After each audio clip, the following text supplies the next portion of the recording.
issue, nagkakagalit sila sa mamanahin o minana sa kanilang namatay na magulang. Marahil siya nilamangan ng kanyang kapatid o gusto niyang makalamang. At gusto niya gamitin ang personalidad ni Jesus bilang kilalang guro at manggagamot para ayusin yung hidwaan nila na financial. At sabi ng Panginoon, sino naman nagsabi na trabaho ko yan? Na minister ko to judge between you. Siyempre, kung meron akong papanigan sa inyo, hindi na ako magiging Lord of both of you. Meron na isang lalayuan loob. At saka hindi yan ang dahilan ng pagparito ko. Verse 15, Then he said to them, Watch out. Be on your guard against all kinds of greed. A man's life does not consist in the abundance of his possessions. Sabi, mag-ingat kayo, huwag kayong papadaya sa lahat ng uri ng kasakiman, sapagkat ang security wala sa dinami-rami ng iyong ari-arian na paghahatian, kikitain o maitatago. Napakatamang okasyon yun para ipaalala. Kasi ang Panginoon noon ay nagpapagaling ng may sakit. Nagpapalaya sa mga inaalihan ng masasamang espiritu.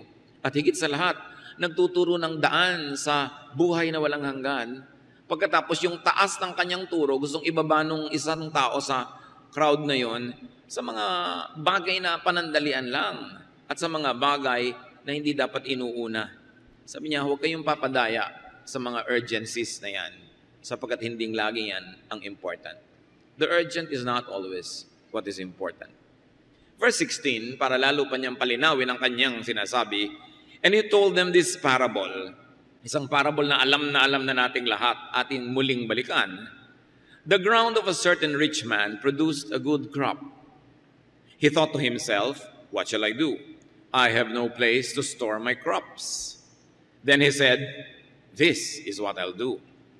I will tear down my barns and build bigger ones, and there I will store all my grain and my goods. And I'll say to myself, you have plenty of good things laid up for many years.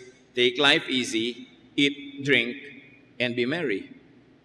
But God said to him, you fool, this very night your life will be demanded from you. Then who will get what you have prepared for yourself?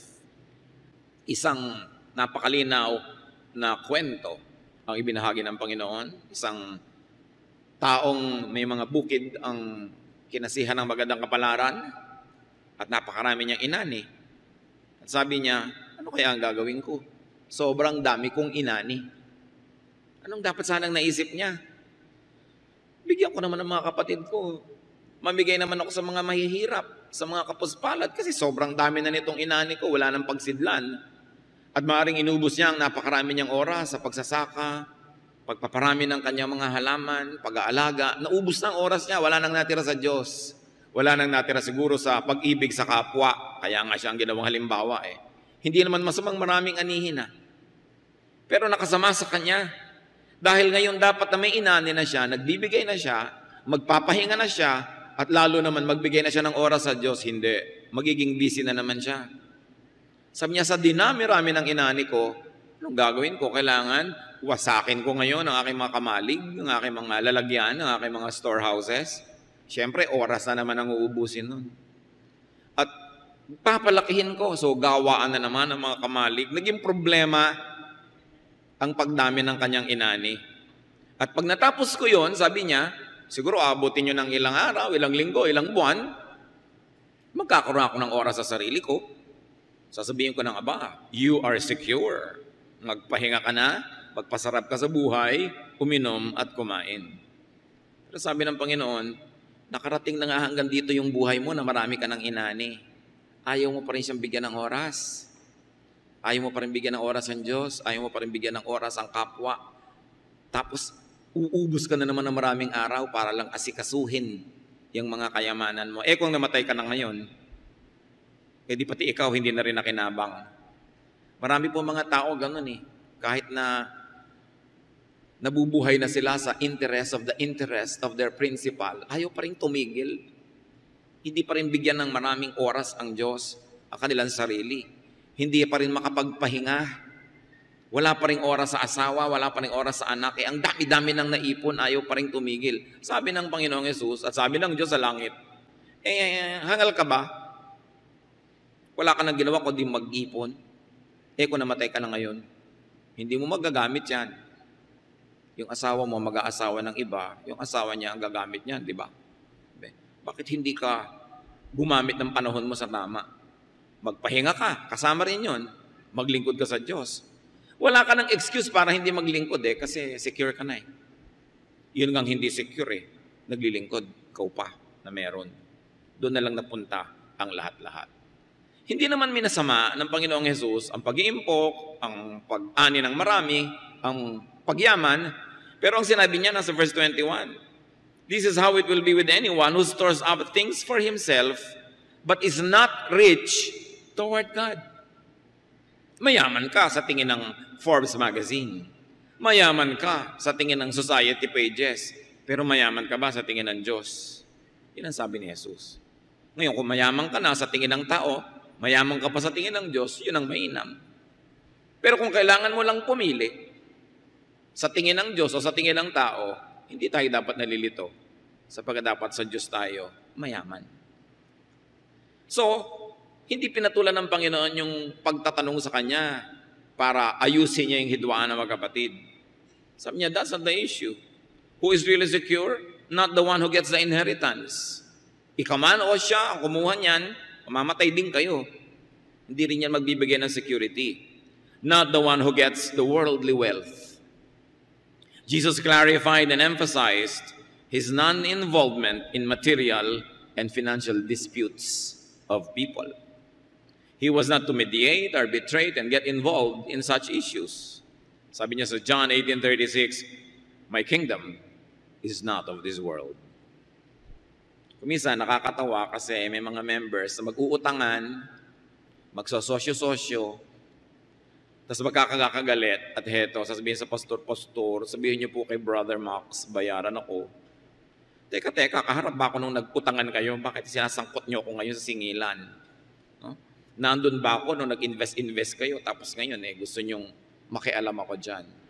Kasi sa ganyang mga hidwaan, pastor ka ng lahat. Pag may kinampihan ka, yun mang naniningil o yung ayaw magbayad, may kinampihan ka na. Naapektuhan na yung spiritual ministry mo sa lahat. Kaya dapat hindi ginagawa ng mga members na kolektor, yung mga pastor nila. Taga-ayos sa mga gulo-gulo ng mga magkakapatid. Meron pa minsan, isang ang yamang pamilya, nagkakagulo din sa mga hatian ng mana. Sa akin ba naman dalhin yung issue? Sino naman ako para hati-hatiin yung mana nila? Mabuti sana kung kaparte ako. Taga-hati ka lang, taga-dasal. Sabi, nakakatawa naman itong mga tao. Pero siguro up to a point, pastors can be helpful if both parties are willing to cooperate. Pero kung yung isa pipilitin mo pa, hindi na kasama yan sa gawain ng mga spiritual leaders. Maybe up to a point. The church can mediate, the leaders can, but only up to a point. When the integrity of the pulpit will not be compromised. Now, who is really secure? Not the one who owns a lot of things, but those who are rich in God's eyes. Alam na natin yan, pero kailangan maalala yan kasi nalilimutan din natin yan. Kahit ang laki-laki pa ng Bible mo, simba ka pa rin ng simba. Pagka kinakapos ka na, numinipis na yung savings mo, minsan you feel insecure. Pagka nag-aalala ka ng mga bayarin, you feel insecure. Those who are secure are those who will inherit eternal life. Not those who will inherit worldly wealth. Although it helps a little bit up to a point. But true security is knowing that when you die, you will be with God. Why? Because death is the greatest threat to man. May hihigit pa ba na nananakot kundi kamatayan? Bakit ka natatakot pag nawawala ng brake yung kotse mo? Baka ka mamatay. Kung alam mo lang, babangga ka lang, mauuntog ka lang, hindi ka naman siguro matatakot, pero baka mamatay ka. Bakit ka nagpapa-hospital pag hindi ka na makahinga? Kung alam mo naman na sisikip lang yun, pero tuloy pa rin ang buhay mo, papa-hospital ka pa ba? Ayaw mo mamatay, natatakot ka. Bakit natin ayaw mamatay? Kasi may paghuhukom. Hebrews 9:27, just as man is destined to die once, and after that to face judgment. Sana mamamatay ka lang, na nung namatay ka, para kang kabuti, namatay ka, patay ka na, fertilizer ka na, period. Pero hindi eh. Mamamatay lang yung katawan mo, yung espiritu mo, haharap ngayon sa Diyos. Paano ka? You will face judgment. Kaya ang tao, religious man o hindi, spiritual man o hindi, takot mamatay. Nakatanim sa kanya ang espiritu ng Diyos, kahit hindi siya relihiyoso, na nakakaalam na haharap siya sa Diyos. Kaya ayaw na ayaw mamatay ng tao. Minsan nga, 99 na, ayaw pa rin eh. Talagang gusto pa rin humaba ang buhay. At kumisan, mananampalataya na yan, pero talagang pinipilit pa rin nating mabuhay. Ayaw pa nating to die is gain. Gusto nating to live is Christ. Bakit? Nakakatakot ang death because it is certain. It is sure. It is followed by judgment. What then is real security? It's not having to die and not having to be judged. Kapatid, pag alam mo yan, na di ka mamamatay, di ka mahuhusgahan, wala kang karapatang ma-insecure. Iwan ka man ng asawa mo, mamatay man ang boyfriend mo, masunog man ang bahay mo, maghirap ka man. Bagamat hindi natin gusto yan, pero wala kang karapatang ma-insecure dahil ligtas ka na sa pinakamalaking threat ng buhay. And that is eternal judgment. John 5:24. I tell you the truth, whoever hears my word and believes him who sent me has eternal life and will not be condemned. He has crossed over from death to life. Ine-emphasize pa ng Panginoon, sabi niya, sa totoo lang, makinig kayo, I tell you the truth. Sino man ang nakikinig sa akin at naniniwala sa Diyos Ama sa langit, na nagsugo sa akin, may buhay na walang hanggan. No matter what is religious label, naniniwala ka sa Diyos sa langit, naniniwala ka kay Jesus, sa kanyang anak at tagapagligtas, you will not be condemned. Sabi mo, paano yun? May kasalanan ako. Ang kasalanan natin, pag nananalig tayo kay Jesus, nagpaligtas tayo kay Jesus, is charged to the cross. Kaya nga siya nagbayad para bayaran ang utang natin. Kaya wala ka ng utang. Kaya nga siya namatay, para magkaroon tayo ng buhay na walang hanggan. Kaya siya bumangon mula sa kamatayan, para ipakita kung anong mangyayari sa bawat isang nananalig. Nababangon, hindi ang katawan, kundi ang espiritu. At naka-past tense na mga kapatid, you have crossed over from death to life. Buhay ka ngayon, kaya pagka bigla kang sumakabilang buhay, hindi, ay namatay na pala si sister. Hindi ka namamatay, yung katawan mo lang. Kumbaga sa damit mo na inilagay mo sa maleta, ganun din yung katawan mo, inilagay lang sa ataol, inilibing, pero hindi ikaw yun. Damit lang yun ang espiritu mo. Yung iba pa nakakatakot, paano yan? Claustrophobic po ako, ano kaya ang magandang ataol, yung transparent? Ano kaya dapat nicho, huwag sa ilalim ng lupa para madaling lumabas? Hindi na ikaw yun eh. You have crossed over from death to life. Kaya mga day-by-day workers, pastors, pag merong sumakabilang buhay, sabi, ay, si sister ganun, gumraduate. Yan ang tawag natin yung graduation, na-promote ka. Mula dito sa buhay na ito, pumunta ka doon sa kabilang buhay, hindi namatay, walang namamatay na anak ng Diyos. That should make you very secure. Bagamat ito lang kasi ang buhay na kilala natin, kaya talagang ayaw natin bitawan. Pero pag bumitaw ka na, nando ka na sa kabila, sabi mo, bakit nga ba ang tagal-tagal kong ayaw pumayag? Higit lalo naman palang masarap to be absent in the body but present in the Lord. Pero hindi natin minamasama na gusto nyo ang buhay. Gusto ko rin. Dahil isinulat din sa ating puso ng Diyos na mahalin ang buhay kasi siya ang nagbigay nito. Pero kung matatapos na, edi tapos. Gumraduate, edi march. Graduate. Malulungkot tayo sandali, but let go. Because people of God go back to God. Romans 8:1, therefore, there is now no condemnation for those who are in Christ Jesus. Wala na. Wala nang uusig sa'yo. Hindi bang isa pang nakakatakot bukod sa mamatay, yung mabisto ka sa mga kasalanan mo? Mahusgahan ka ng kapwa? Makulong ka kaya? O kaya mawala yung favor na tingin sa'yo dahil na-condemn ka? Pero sabi ko na kay Jesus ka na, in the eyes of heaven, there will be no more condemnation. Napakasarap nun na alam mong di ka na uusigin pa. 1 Corinthians 15:55, nasabi tuloy, where, O death, is your victory? Where, O death, is your sting? Kung ang pinaka-nakakatakot na sa buhay ay yung mamatay at hindi na rin yung nakakatakot, ano pa ngayon ang nakaka-insecure na natira? Dapat lahat maliliit na lang, hindi minamalaki. It is true, we feel insecure about some things. We feel insecure about losing loved ones and things. We feel insecure about our finances. Hindi natin aalisin yun dahil tao tayo, nangyayari yun. Pero hindi dapat malakihin, hindi dapat patagalin. Tulad na sabi ni Martin Luther, you cannot stop birds from flying over your heads, but you can stop them from nesting in your hair.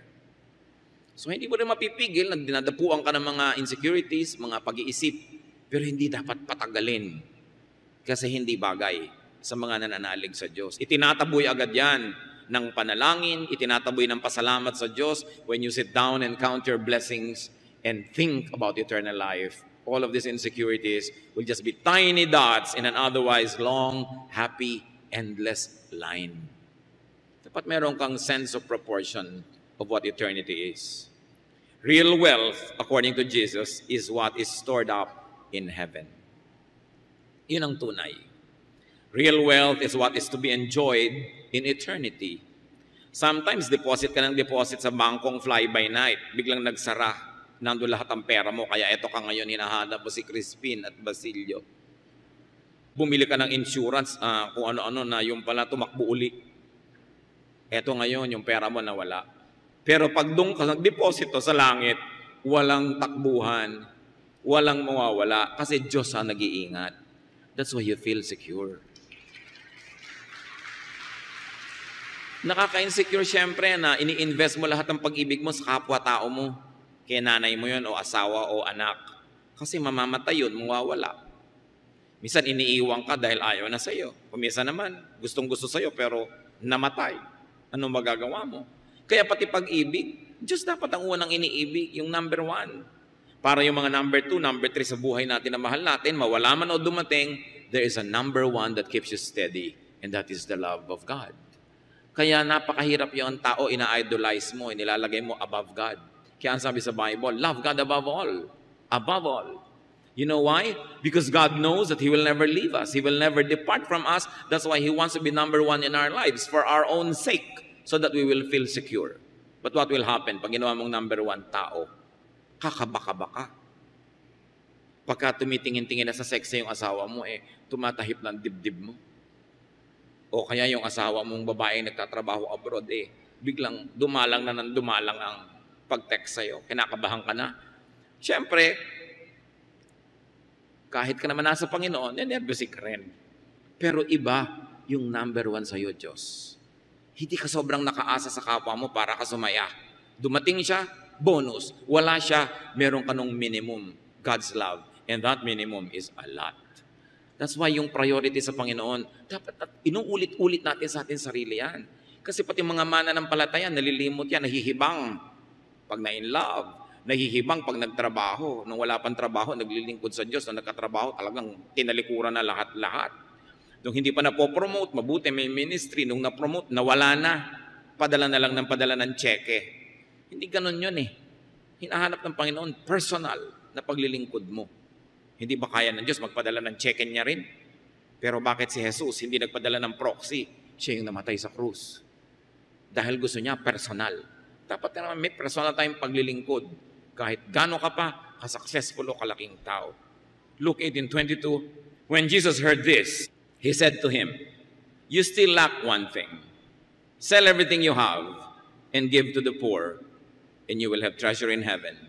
Then come, follow me. Sino yung kausap niya? Isang rich, young ruler. Sabi niya, anong dapat kong gawin para mapasama sa inyong Jesus movement? Anong dapat kong gawin para pagharian ako ng Diyos at mapunta ako sa langit? Sabi ng Panginoon, sundin mo lahat ang utos. Alam mo yun. Sinunod ko na pong lahat. Sabi niya, buwes, isa lang kulang sa'yo. May isa ka pang Diyos Pera. Pamigay mo lahat. Patunayan mo na gusto mong sumunod sa akin. Pag naipamigay mo na, halika, join us. Umalis yung taong yun na malungkot. Kasi ang yaman niya Hindi niya nabitawan yung kayamanan niya. Siguro 30, 40, 50 years later, namatay siya. At kung hindi siya nagbagong loob, na-judge siya. Ano ngayon yung kayamanan niya ngayon? 2,000 plus years na yung lumipas. habang panahon niyang pagsisisihan yung mali niyang desisyon. Ngayon, hindi naman pinapamigay ng Diyos sa lahat ng mayaman yung kayamanan nila bago sila maging mananampalataya. Ito lang kasing taong to may particular problem. Mas mahal niya yung pera kaysa sa Diyos. So, hindi siya talaga pwede sumunod. Kaya, yun ang ipinapag-give up sa kanya. Kung minsan naman, ang ipapag-give up sa'yo, yung kirida mo. Kasi nang mas mahal mo kaysa asawa mo, kaysa sa Diyos, kaya yun ang hihingin sa'yo ng Diyos na ibigay mo sa kanya. Bakit si Isaac hiningi kay Abraham? Siguro sa tagal na nag-aantay si Abraham ng kanyang anak sa kanyang tunay na asawa, nung dumating yung anak, maaaring naagaw na nung anak na yun ang pansin ni Abraham. Maaaring wala nang minahal at pinansin kundi si anak. Kaya sabi ng Diyos, ibigay mo sa akin ang anak mo. Kasi ang Diyos will tolerate no rivals in our lives. Sabi niya, I am a jealous God. Kailangan mo ako mahalin. Kaya pati si Abraham, na patriarch ng ating pananalig, sinubok. At salamat naman, pumasa. Hindi siya nagatubili na patunayan sa Diyos kahit anak niya, ibibigay niya para sundin ng Diyos. Ngayon, kung si kumari lang yung i-give up mo, huwag ka na mag-isip-isip. Hindi na pinag-iisipan yan. Diba? Kung ibibigay mo lang yung oras mo sa Diyos, ibibigay mo lang yung bisyo mo sa Diyos, kailangan pa bang i-memorize yan? Kailangan alam mo kung sino ang Diyos sa buhay mo. So, Jesus wanted, and you see in this teaching, sabi niya, ipamigay mo sa mahihirap. Kasi, ang ministry ng Panginoon, hindi lang para magpagaling na may sakit. Hindi lang para papuntahin ka sa langit. Gusto rin ng Diyos magkaroon ng a better distribution of wealth. Nung panahon niya, tulad din sa panahon natin ngayon, konting tao ang sobrang yaman at maraming tao ang sobrang hirap. Gusto rin yun i-address ng Panginoon. But Jesus did not teach the poor to rebel against the rich, to revolt in a bloody uprising, but Jesus taught the rich to give to the poor. Kaya ganyan na itinuturo niya. Hindi niya sinabi sa mga slaves, lagutin yung tanikalanyo at labanan yung amo nyo. Hindi niya sinabi yon. Hindi rin sinabi ng mga disciples. Hindi niya sinabi maghimagsik kayo at baguhin ang mundo. Hindi. Gusto nilang baguhin ang mundo sa pagtuturo sa mayayaman, magbigay kayo, mag-share kayo, para hindi magkaroon ng madugong pag-aagawan, sapagkat sobra-sobra naman ang nasa sa inyo. The church today, the Church of Jesus Christ, must do the same. The church must not only be interested to have rich members so that they will have a big collection and a glamorous name. While you love the spirit of the poor and the rich, but the church must teach the rich to give, not only to the church, but to the poor. Hindi lamang sa church ka lagay ng lagay, masaya ka na dahil nag-tithe ka. Kailangan ituro, marami kang tinatangkilik sa buhay, tumangkilik ka na mahihirap. Pag-aralin mo yung anak ng labandera mo. Pag-aralin mo anak ng yung driver para mahango yung lahi nila sa hirap. Ang sarap-sarap bigyan ng mga Pilipino kasi hindi niya sinosolo. Isang anak, magpapaaral ng kapatid, magpapagamot ng magulang. Kaya sabi sa mayayaman, share what you have. At kung hindi mo marating yung mahihirap sa malalayo mga pulo, yung driver mo, yung maid mo, bigyan mo ng sobra. Bigyan mo ng pagkakataon, magpaaral ka ng anak para malutas ang hirap. Yan ang solusyon ng Panginoon eh. Lalo sa Pilipinas, only 1/4 of Filipinos are truly poor. The other 1/4 is medyo poor.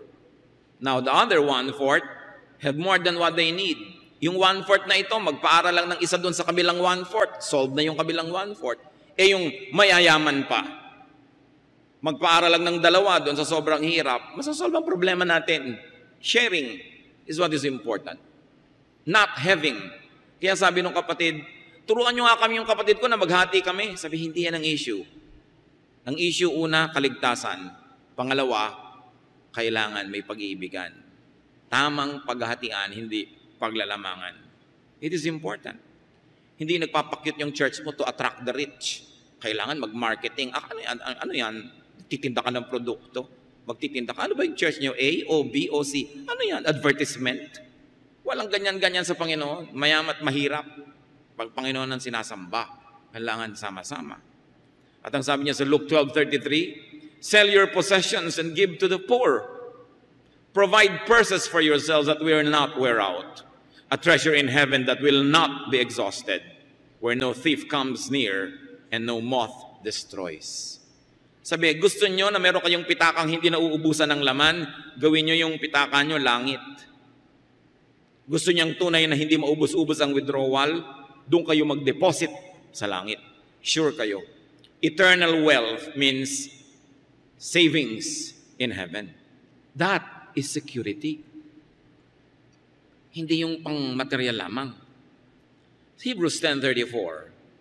You sympathize with those in prison and joyfully accepted the confiscation of your property because you knew that you yourselves had better and lasting possessions. Nung araw po, sa persecution ng mga Kristiyano, lalong pinahirapan ng gobyerno ang mga Kristiyano nung unang panahon.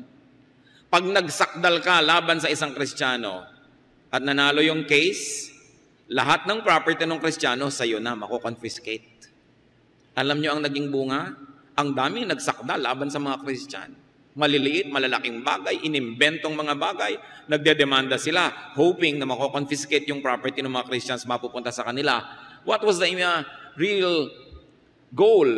To discourage Christians from believing, to discourage people from becoming Christians dahil baka mademanda, makonfiscate ang property. Pero yung mga mananampalataya, hindi sila nag-give up. Kahit pa nga natatalo sila sa mga kaso, hindi sila nag-give up. Kaya sabi dito, you joyfully accepted the confiscation of your property. Dahil alam nyo na meron kayong higit na mainam na kayamanan at yan ay higit sa mga kayamanan nyo dito sa lupa. The teachings of Jesus were not against wealth itself, but against ungodly means in getting and keeping it. Earthly wealth is not bad. Blessing yan ng Diyos eh. Hindi mo naman dapat usigin yung mayaman eh. Nagtatrabaho siya, kumita siya, yumaman siya, di mabuti. Pero ang sabi niya sa Luke 12:21, this is what happens to people who store up everything for themselves but are poor in the sight of God. So don't be poor in the sight of God, especially if you are rich in the sight of men.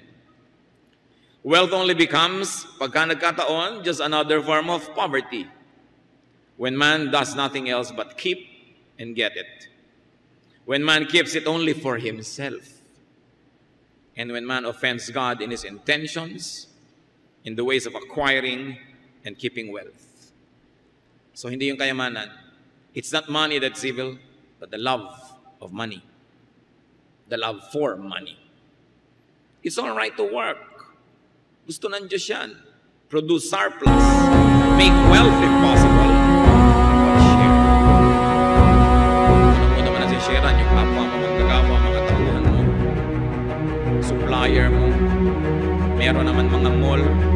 Kung mo alam nila, mabili yung mall nila. Saksakan ng taas ang mga rent. Ang unang 2 linggo ng kinikita mo bilang nagtitinda doon, pagbayad na lang sa rent. Yung pang 3 linggo, pagpasweldo sa mga tao. At kung pinapalad ka, doon sa pang-4 pa lang na linggo, baka makamita. Sobrang taas ng mga rent. Gusto nila sila na lang ang buhay. Wala ka nang ipaghahanap buhay, kundi sila. Napagod ka na. Daming araw lang ka lang ang trabaho, pawis ng pawis. Lahat ng pera nila pumunta lang sa sarili. Kailangan siya. Pero ulit yung mga facilities, mapapapaan mo naman ang rent. Wala kang mayaman ka. Pagkapera naman yung mga naghahanap buhay. Meron naman mga sila yung kumuha ng supply, binabarat. Balita ko pa, may mga foreigner sa Baguio ngayon, binabarat ang gulay. At dahil itong mga foreigner nito, kirami-rami, parang langgam, nag-unite sila. Bibili natin ng cabbage, sa ganito lang halaga, lahat tayo. Umiiyak ang mga tindera sa Baguio dahil pag itong mga foreigner na ito ang namimili, binabagsak ang presyo. Sila naman napipilitang magbenta dahil hindi sila bibilan. United yung mga foreigner, nakikibansa lang dito. Sabi ko naman, bakit kasi tayong mga Pilipino hindi united? Dapat yung mga tindera, walang magbebenta sa mga ganitong foreigner pag di namatay sa gutom yung mga yan. Sa sarili nating bayan, inaapi tayo kung babarating ka na ng sobrang barat dahil alam na mahirap ka. Kawawa naman yun. Kaya kayo kung bumibili sa mga tindera sa kalsada, huwag na kayong tumatawad. Huwag na kayong namamarat pa. Konti na lang yung kikitain. Pagka kumakain kayo sa restaurants, mag-tip kayo. At lalo masarap yung kinain ninyo at may pera pa naman kayo, lakihan nyo yung tip. Alam nyo ba na may mga waiter, ang inaasahan lang nilang pamasahe pa uwi sa Cabuyao, Laguna, nagtatrabaho dito sa Makati, yung tip. Pag hindi naging kasya yung tip, utangan ng utangan kung kani-kanino, makauwi lang. At may ipamasahe lang pampasok bukas. Kailangan naman konsyensya. Tumaba ka ng kakakain dun. Kung mabait ka pa nga itanong mo sa waiter, anong paboritong pagkain ng anak mo? Anong paboritong pagkain ng asawa mo? At bilhin nyo, ipabalot at ibigay sa kanya. Kristyano ka Hindi yung gusto mo na lang, iuwi lahat. Nag-iisip tayo dapat. You must make wealth so that you can have wealth to give away. Ephesians 4:28, he who has been stealing must steal no longer, but must work, doing something useful with his own hands, that he may have something to share with those in need. So yung mga dating pabigat, mga linta, nagnanakaw, nangihingi, nangbabaka, lumaasa lang sa iba, sabi, Kristiyano ka na, hindi ka na dapat ganyan. At magtrabaho ka, hindi lang ng kasya sa'yo, pasobrahin mo para mabaligtad naman at ikaw makapagbigay ngayon. Napakabait ng Diyos. Napakamaunawain. At yan ang dapat na iniisip ng mga anak ng Diyos. It's all right to enjoy the fruits of your work. Hindi ka dapat mag-guilty. Nakakaroon ka ng bakasyon abroad dahil nagtatrabaho ka, kumikita ka. Pero huwag mo lang lilimutin na magbigay sa kapwa mo. Ecclesiastes 5:19, moreover, when God gives any man wealth and possessions and enables him to enjoy them, to accept his lot and be happy in his work, this is a gift of God. Okay lang. Marunong ka lang magbigay. At ba't ka nagbibigay? Kasi secure ka Alam mo naman na pag ikaw nangangailangan, di ka bibiguin ng Diyos. Di ka kakapusin. Kumisan sa pag-iisip natin na may kailangan tayo next month, yung namamatay na ngayon, hindi natin mabigyan ng gamot kasi iniisip natin, next month, budget mo pa yon. Pag dumating yung bukas, nandun pa rin ang Diyos. Kaya sabi ng Panginoon, let the day's own trouble be sufficient for the day tomorrow will have blessings for its own. Kaya sabi, give us this day our daily bread. Bukas meron uli. Bukas meron uli. So, be rich. If you have to and if you can. But first of all, be rich in God's eyes. Isaiah 55:8, for my thoughts are not your thoughts, neither are your ways my ways, declares the Lord. So, dapat mayaman tayo sa tingin ng Diyos. Kahit sa tingin ng mundo, hindi. At lalong-lalo, kung sa tingin ng mundo, mayaman na tayo, dapat mayaman lalo tayo sa tingin ng Diyos. You want to be secure? You want to overcome all kinds of insecurities? Think of God. Think of the greatest threat, which is death, which should no longer threaten the believers of God. Think of your exemption from hell, your exemption from burning sulfur and eternal punishment because of the sacrifice of Jesus. And when you think of these things, you will not only be secure, you will be grateful. And when you are grateful, you will do the work of Him who died for us. You will do the work of Christ. That is to share and to love and to trust God completely. Heavenly Father, thank you for your love for us. Salamat dahil kayo ang security namin. Patatawarin mo kami, Panginoon, kung nakakalimot kami. Iniaasa namin sa mga bagay, sa tao, maging sa aming sarili, yung aming seguridad. We are secure because we are in your hands. We are secure about tomorrow because tomorrow is in your hands. And we are secure because we don't have to face judgment if we are in your Son, Jesus. If we have Him as our Savior and as our Lord. Pag nilenervyos kami, Panginoon, pag kinakabahan, pag nagkakaroon ng mga anxieties, pag nagkakaroon kami ng mga panic attacks, ikaw ang maging sustainer namin. Maalala ka namin at kami makalma, Panginoon, mapanatag, matahimik. Kung kami nawawalan o nangangambang mawalan ng mga mahal sa buhay, sa iyo kami kumapit. Gawin ka naming number 1 ng buhay namin. At kung may hinihingi ka sa amin, kayamanan man na dapat ipamigay dahil nagiging Diyos, o mga maling relasyon na dapat putulin dahil ayaw mo, huwag kaming malito.